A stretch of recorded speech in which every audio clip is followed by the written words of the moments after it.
Hi there. Welcome and thank you for joining us today. The USC Family Caregiver Support Center is pleased to provide this educational video for families and relatives who want to learn more about legal and financial planning as they continue to take care of one or more loved ones. Today's topic will address estate planning and trust administration. I'm Jenny Peterson, and I'll be your host for today's program. I'm here today representing the USC Family Caregiver Support Center, which serves and supports family caregivers as they navigate through their caregiving journey. The center provides services such as information and referral, support groups, evidence-based trainings, community education, and much, much more to family caregivers seeking help. We like to think of ourselves as a valuable lifeline and important resource for family caregivers. Our center is also home to the Los Angeles Caregiver Resource Center, which is part of the California statewide system of 11 caregiver resource centers. If you happened upon this video by chance and you don't know about our center yet, please visit our website at www.fcsc.usc.edu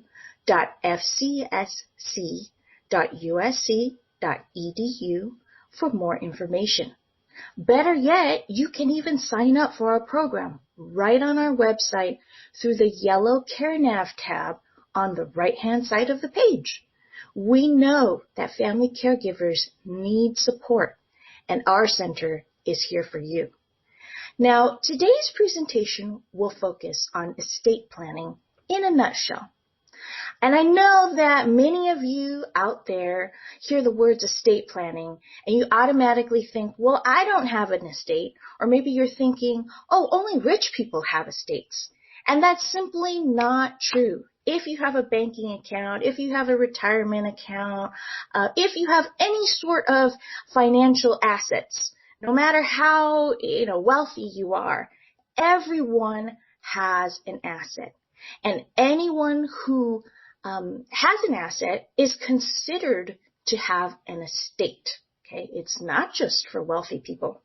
We will talk about how to plan for the future so that your or your loved one's estate is handled in a manner of your choosing rather than falling to probate court to decide the outcome.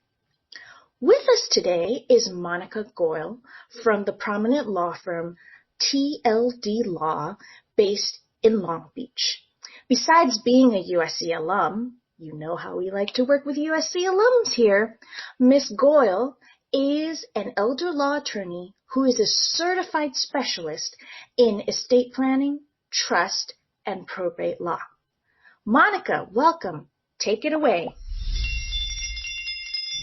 Hi there, everyone. My name is Monica Goyle. I am a partner and a certified legal specialist in estate planning, trust, and probate at TLD Law. I'm so excited to be with you to do this presentation and to give you all a little bit of a background and education on life and estate planning in a nutshell. Next slide, please. So people often ask me, what is an estate? And a lot of times people don't think of all of the individual components that go into making up an estate. We oftentimes think about maybe real property or our bank accounts, but really an estate encompasses so much more than that. It includes retirement and IRA accounts. It includes insurance policies, annuities, and it also includes considerable personal property, which oftentimes might be the least in value, but can be the biggest sticking point when it comes to settling an estate. It's also important to keep in mind that especially now in the digital era, there are many digital assets that make up an estate, which include mutual funds, stocks, and also things like new technology like Bitcoin, where there may not be paper statements or paper stock certificates for it anymore. So it's extremely important to be mindful of these extra technology assets that also help make up the estate, and to keep all of this in mind when we talk about estate planning and estate planning in a nutshell, what we're going to be talking about as we go forward in these slides. The next slide, please. As I was just saying, the estate plan components consider all of these assets that we're going to be considering and how to deal with them specifically in the estate plan.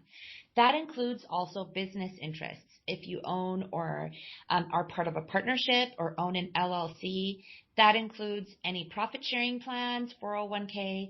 It also includes any stock plans or stock investments that you might have from your company.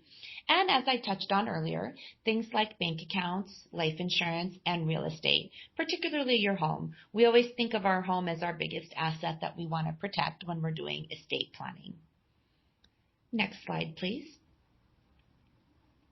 It's so important to plan, not only so that we can control who receives our assets, but so that we can also pay minimal legal fees and taxes.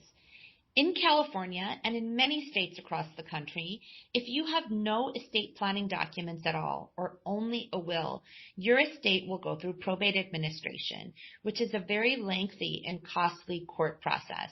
Whenever you hear the word court, you want to avoid it at all costs, specifically because of the high costs. But an important reason to plan is not only to worry about our estate going through probate after we pass, what kind of fees that might look like, or even taxes. A really important reason to plan is to plan for our own safety and health during our lifetime. People are living longer, but they're also facing different afflictions, which may affect their capacity during lifetime. And estate planning helps you manage your assets and your health in the event of incapacity.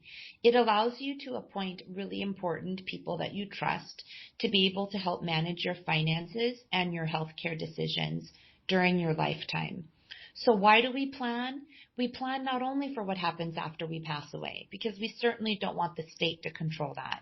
It's also important to plan so that we can help control and manage our own health during our lifetime in the event of incapacity. Next slide, please. So let's talk about common estate plans, and I'm going to go into each of these very specifically so that we can talk about the pros and cons and we can understand what they are. But in general, here's a list of what I often see. Sometimes people do nothing at all. Some people own a will. Some people try to avert having to do any planning by doing joint ownership, by putting title in the name of their loved ones. And we're going to talk about that and what that looks like and the pros and cons of doing that. Some people simply gift or give their assets away during their lifetime.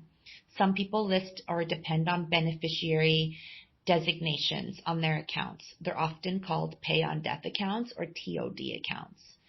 But the more superior way of planning is to do a revocable living trust. And we'll talk about that in detail and what those components look like.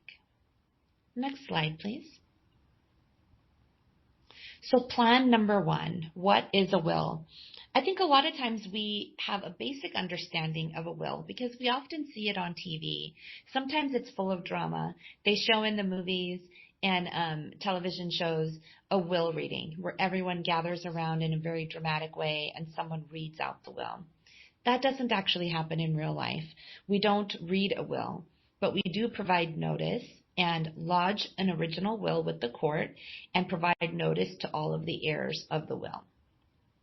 A will is a document in writing that sets forth what you would like to happen with your assets when you pass away. It only controls assets that are in your name, and the only way that a will is enforced is through the probate court.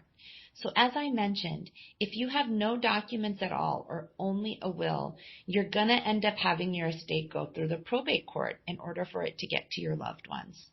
So while a will is important and can be very effective in expressing your wishes on death, on where you want your assets to go on death, unfortunately, it still needs to go through a very lengthy and expensive court process.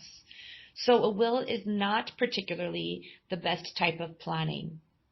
A will also only sets forth what happens when you pass away. It provides you no comfort, no appointments, no ability to help anyone control you or your assets or your health care in the event of incapacity. So it purely states your wishes on death. Next slide, please. So these are the important things to remember. The will is no help during incapacity. It has to go through the court process, which is expensive and time consuming. It's also very public. As I mentioned, the will gets lodged in the court and becomes a public document. And it does not serve as any durable power of attorney or anything during your lifetime. Next slide, please. A durable power of attorney is a document that helps you in the event of incapacity. It appoints an agent to stand in your shoes and handle your finances. That includes something as simple as bill payment. It also includes paying your taxes or signing your tax return, dealing with medical insurance claims, and dealing with Social Security. So a durable power of attorney is a very important and useful document that can be used during your lifetime to appoint someone to manage your finances in the event of incapacity. Next slide, please. An advanced healthcare directive is likewise an extremely important document that comes into place in the event of incapacity. A healthcare directive allows you to appoint the agents that you wish to be able to access your medical records, make medical decisions in the event that you're unable to do that for yourself, and make end-of-life decisions, including, for instance, when it's appropriate to remove the life support. It's extremely important because so many Americans think that their next of kin, their loved ones, can make these important decisions for them. But sometimes our loved ones clash, and the laws have changed to very specifically require not only an advanced healthcare directive, but an advanced healthcare directive that contains very specific language, often called HIPAA, if you've heard of HIPAA, but the Healthcare Privacy Act has come into place, which requires that you give very specific written authority to people to be able to access your medical records and to make end-of-life decisions. So it's extremely important that not only do you talk about these things during your lifetime with your loved ones or your agents whom you trust, but it's so important to put these things in writing with an advanced healthcare directive. And I have to say, it's not just for the elderly. It's extremely important even for college students, for instance, leaving home. If you have a college kid leaving home, remember, now that your child is 18, they are no longer a minor. You're no longer their guardian. You will not have access to their medical records or ability to make medical decisions for them unless they've signed a healthcare directive that contains a HIPAA release, which again is under the Healthcare Privacy Act to be able to authorize to access medical records. So important to have this type of estate planning document in place. Next slide, please. Unfortunately, most people, if they have no will or something in writing, they do nothing at all. And it's so unfortunate because they generally do this because they don't have an understanding of what will happen to their assets upon their passing. They believe, unfortunately, that the assets will pass naturally to their children. And while that might be the case, it's determined by the court where the assets get distributed according to state law if you have nothing at all. It says basically that if you've died intestate, which means without any testamentary documents, the state will decide where your assets go.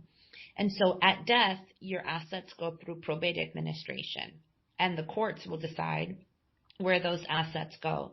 So, for instance, if you wanted it to go to a beloved sibling or friend or charity, the court is not going to understand or recognize those things, especially because you're no longer with us to express that intent.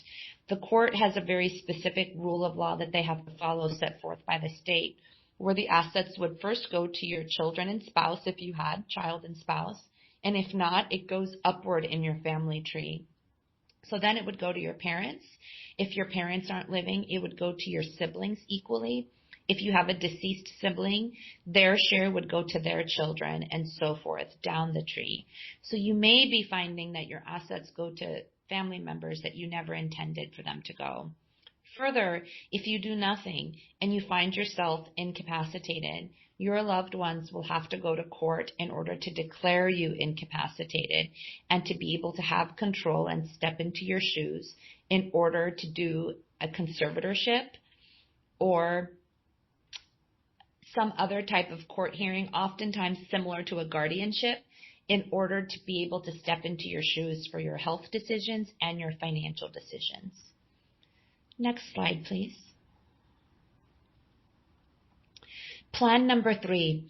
Oftentimes people think they can avoid planning or spending money on legal fees by using joint tenancy.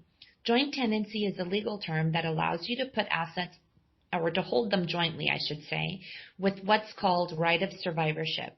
That means if 2 or more people hold assets together in joint tenancy, the survivor takes all without it having to go to the probate court. So on the one hand, this might even be better than a will or having nothing at all, because you'll recall I said if you have no documents at all or only a will, it goes through the probate court. With joint tenancy, you can avoid probate, but it really only postpones the probate process, because when the second person passes and they have no documents, then it still goes through probate court. So joint tenancy might avoid probate on the death of the first person, or the co-owner, I should say, but it won't avoid probate altogether. It also does nothing to help you with incapacity. And it can oftentimes result in unintentional disinheriting. For instance, I have family members or parents who put the house in joint tenancy with one child, expecting that child to share with their siblings. And once that child inherits through right of survivorship, they don't have any intention to share at all. And under the law, they're not required to do so. The second thing, which is even more important, is that there are no takebacks when you gift or add someone to the title of your property. You cannot take it back if you change your mind. So I have parents who put a child on the property and they wish to remove them years later, and the child does not cooperate in doing so. There are no takebacks. There's no legal way for me to just remove them from the property. And it can be extremely problematic. If that child is going through a divorce, your property could be dragged through that same divorce. If your child were to inadvertently get into a car accident and get into a terrible lawsuit, their judgment creditors could come after your property. Likewise, if they had any other debts or tax problems, it could attach to your property. So be very, very careful about putting a property into joint tenancy. While it might avoid probate for a short time, it's not a very good long-term solution and can subject you to more hurt than benefits.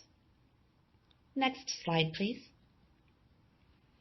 Plan 4. Unfortunately, some people just give their assets away during their lifetime, thinking that this will solve any and all problems. Next slide, please. Actually, could you go back for me, please? I'll stick with that slide. Let's talk a little bit more about giving away your assets. The most important problem is that you lose control over the assets. Once you've gifted them away, again, it's extremely important to understand here that there are no takebacks.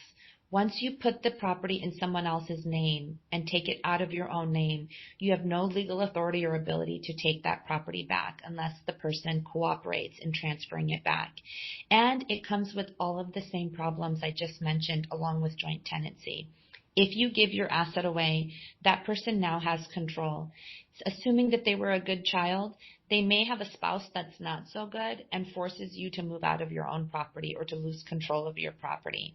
Even worse, again, if that child went through a divorce, that property would be subject to a divorce or judgment creditors. I do not recommend giving away your assets during your lifetime. It's even more problematic now with the changes in the laws. In California, you used to be able to transfer property between parent and child without any reassessment of property taxes. In November 2020, Proposition 19 passed, and that proposition took away the parent-child exclusion. So now, if you gift or transfer the property to your child, it will get reassessed for property tax purposes. Next slide, please. Plan number 5 is beneficiary transfer. So a lot of people try to avoid doing any advanced estate planning by listing a pay-on-death beneficiary on their assets. That includes bank accounts, IRAs, 401ks, and this is a good type of planning when it comes to IRAs and 401ks.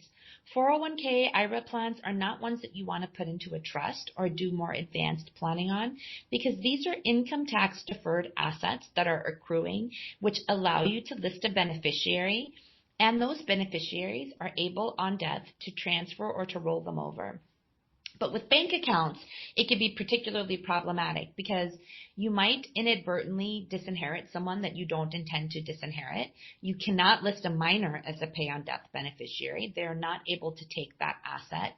In fact, if you list a minor, it could be so problematic that someone is forced to open a legal guardianship and put those monies into a blocked account.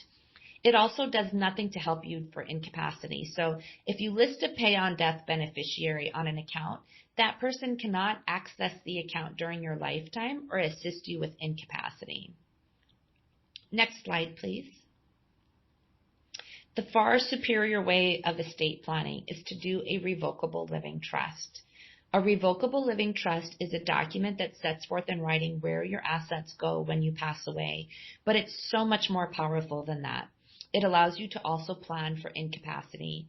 It avoids probate completely at death. It allows your trustee to immediately transfer assets to your beneficiaries. It allows that same trustee to be able to take care of you in the event of incapacity because you are first and foremost the trust. You own the trust. All of the assets are for your benefit. It provides the maximum privacy. This document is not lodged with the court and it does not become a public document. It allows for quick distribution to your beneficiaries. And more powerfully, the assets can stay in the trust for a variety of reasons. If you have an incapacitated child, you can set up a special needs trust for them. You don't have to disinherit them in order to make them still eligible for their benefits. You can give them a portion of your trust, have it held in trust to supplement their needs, and it will not result in any disqualification of their benefits. It also allows you to do the maximum estate tax planning, and we'll talk a little bit more about that before I conclude my presentation. But there's so many powerful ways to hold the assets in trust.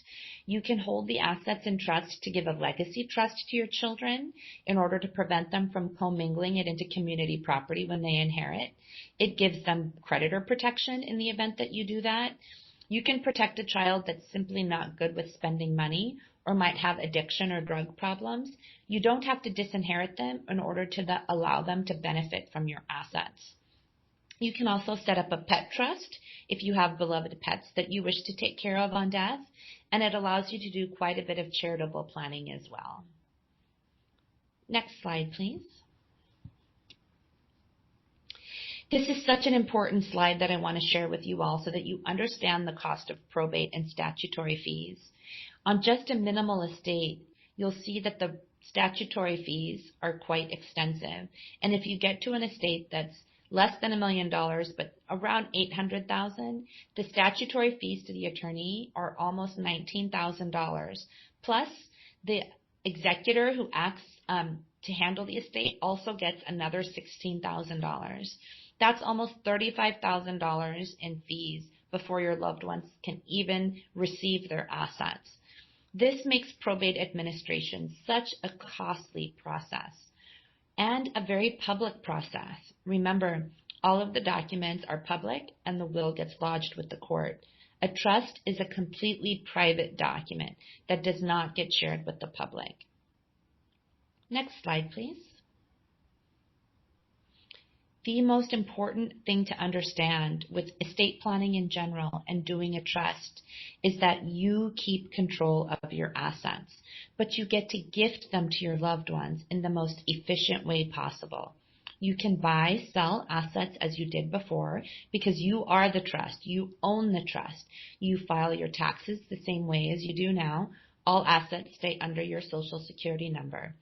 A trust is revocable, which means that it's amendable. It can be changed or canceled at any time. As relationships change, as people change, as you go through different phases in life, you can amend the trust to change with your lifestyle. The trust contains your instructions on what you want to happen. If you don't want a piece of property to be sold for a certain amount of time, you can control that within the trust. If you want to control or meter out a distribution over a beneficiary's lifetime, you can do that. If you want to make it where the beneficiary never has direct access to the assets and that it's always held in trust, you can do that. The trust gives you so much control over your assets. And that's so important because these are assets that you've worked your entire lifetime to build. You've built this wealth and you have the right to determine where it goes upon your passing.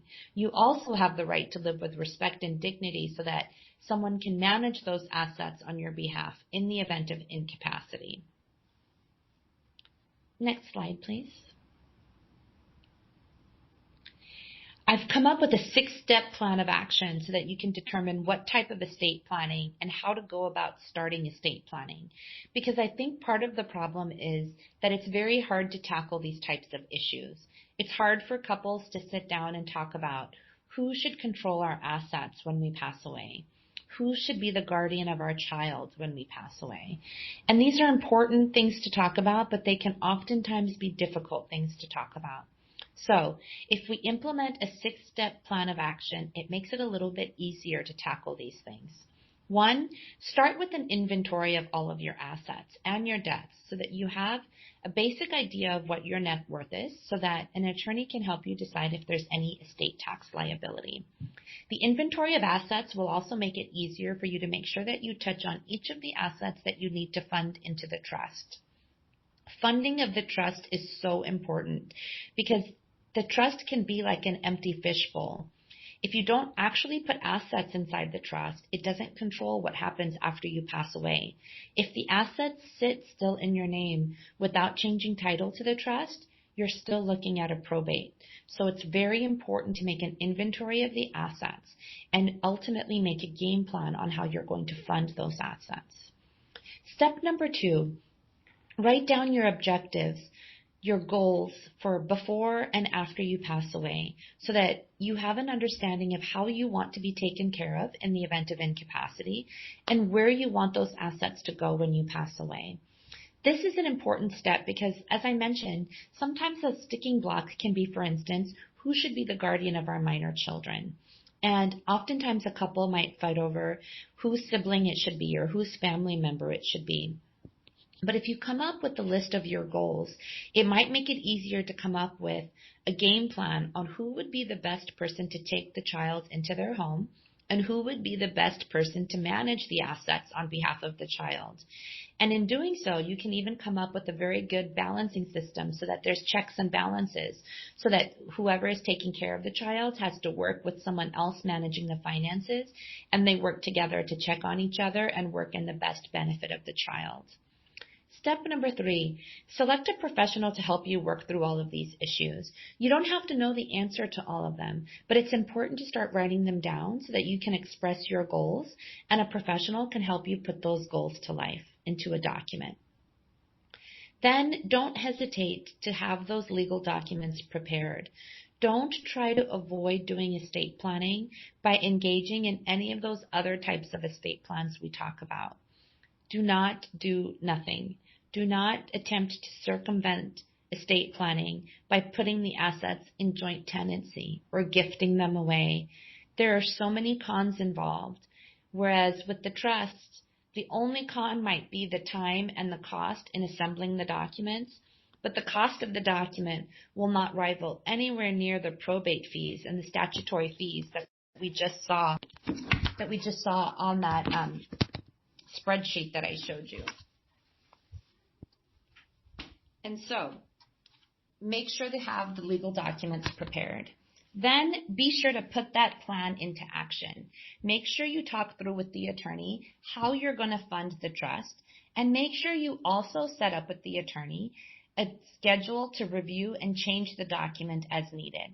Remember, your life changes, relationships change. It's important that the estate planning documents grow with you and that you're able to make changes and let your own goals and wishes come to fruition as those relationships change. Next slide, please. It's really important to talk through what type of wealth transfer strategy is right for you.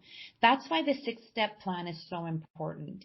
We need to make sure that we understand the value of your estate so that we understand whether or not you have a taxable estate.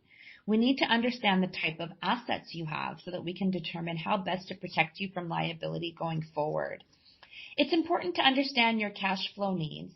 That way, a professional can help assess whether or not you have any income tax liability, how to reduce that liability, and whether gifting might be appropriate to help reduce your assets and your estate tax liability.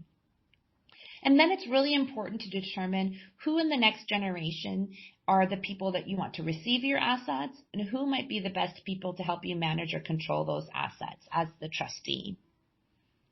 Next slide, please.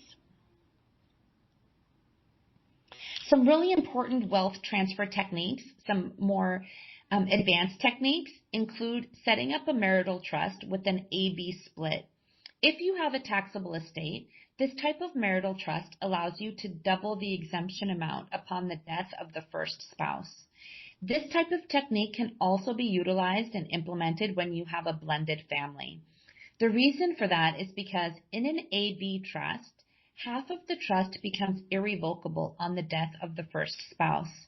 While this might not be needed for estate tax purposes in order to double the exemption amount, it can still be very useful in blended families to allow families to have half of the trust become irrevocable so that their children from prior relationships do not get disinherited by their surviving spouse. It's also important to determine and to discuss with your attorney annual exclusion gifts, the total amount of gifts that you can give to your loved ones or family members without having to report them to the IRS. Another useful technique is 529 college saving plans because they are taxed at a different rate and might be able to help reduce your income tax liability and capital gains tax liability when you utilize those funds for education. And lastly, it's really important to look at insurance and how insurance can help you plan. As the exemption might go down, we're right now at a place in 2021 where the exemption is very high. It's over $11 million. But in the future, it might come down to a level where it might be in the $5 million range or lower. And so we might be utilizing techniques like life insurance trusts or ILITs in order to avoid estate tax liability. Next slide, please. Some really important wealth techniques as we deal with larger estates and dealing with liability is to determine what amount of gifting might be appropriate. Now, you might recall at the beginning of the presentation, I said that gifting was not a good type of estate plan. And it's not a good type of estate plan if that's the only type of estate planning you're doing. This type of gifting that I'm referring to is gifting specific assets in your estate that you can currently live without while the gift exemption is quite high in order to reduce your taxable estate on death. So for instance, if you have a child that works with you in your family business and the business is generating more income than you currently need, but is going to continue to grow in value, a value so high that it might make you have a taxable estate on your death, you might want to consider gifting the business to your child during your lifetime and all the income that goes with it in order to not only reduce your income tax, but to reduce your taxable estate at death. This type of gifting can also lead to discounted valuations for the business, which can help control really high valuations of business that might make your estate subject to estate tax. We can also consider what type of entity would be appropriate. Family limited partnerships and limited liability companies are really important ways to be able to, one, in terms of companies or setting up corporations, create some kind of asset protection. Now, I've said a lot of wonderful things about estate planning and trusts, but trusts do not give you asset protection because you are the trust. You can still file your taxes as you do now and you still own the assets. But forming a limited liability company, an LLC, can give you asset protection. So if you put a piece of property into an LLC, you can manage or control the liability on that property so that if a lawsuit arises, it does not touch your personal assets. So doing estate planning and forming a trust in conjunction with an LLC can be a really important wealth transfer technique and estate planning tool that can help reduce your probate fees, taxes, and your liability. Next slide, please. I want to thank you all so much for sticking with me through this presentation. I hope you've learned quite a lot about estate planning and why it's so important to tackle that estate plan. Please be sure to follow the 6 plan steps and find a professional that can assist you with all of your estate planning needs. Thank you so much. Thank you, Monica, for that informative presentation. One of the most important things I learned from you today is that hope is not a plan. Many of us hesitate to talk about these topics because we might feel like it's taboo, or we're tempting fate by talking about these things when we're perfectly fine. We have no health conditions, right? Or maybe there's nothing to worry about just yet. The truth is, that's exactly why we need to discuss these topics at this moment in time, right now, because we are, in fact, well and of sound body and mind. If we wait too long to put some of these legal plans in place, we may find that the opportunity to do so has passed us by. Thank you today for joining me as we learned about estate planning. And a very heartfelt thank you to Monica Goyle for her wonderful presentation. As I mentioned at the beginning of this video, the USC Family Caregiver Support Center is here to educate you, connect you to resources, and support you throughout your caregiving journey. Please be sure to visit us at www.fcsc.usc.edu or visit our social media pages on Facebook, Twitter, and Instagram to learn more and connect with our center. If you enjoyed this video and found it helpful, please do us a favor and click like below the video. Also, make sure to click on the red subscribe button, also below, to subscribe to our YouTube channel and be notified every time we post a new educational video for the caregiving community. Take good care of yourself, and until next time, just remember that caregivers fight on.